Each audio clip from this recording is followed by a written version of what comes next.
भर्खर थाहा हुन्छ तपाईँले 6 महिना पछाडि थाहा भयो सिंहदरबारमा त्यतिकै आग लगाएको छ सिंहदरबारमा आग लगाउनेको कसरी चाहिँ नलागेको आर्मीसँग कुरा गर्नु आर्मी चिफसँग कुरा गर्नु संविधान त्यो संविधान के अरे संसद खारेज गर होइन भनेर कसले भनेको यो सरकार आउने बित्तिकै दुर्गा प्रसाईलाई बैंकले 65 करोड रुपियाँको सहज भयो भने होइन त्यो त मैले पाउनुपर्ने पैसा दिँदा रोकेको थियो पेलेर रोकेको थियो होइन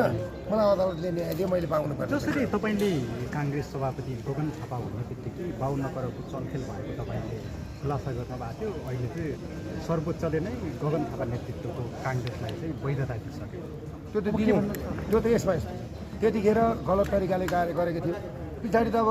नर्मल लाटाले बुझ्ने कुरो पनि एउटा कुरो के हो भने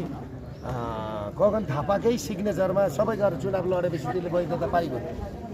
किन चुनाव लड्न गयो 52 करोडको त्यतिखेर भएको भएकै हो अनि म त्यतिखेरै म त्यो भइवरि अनि पक्राउ गरेको होइन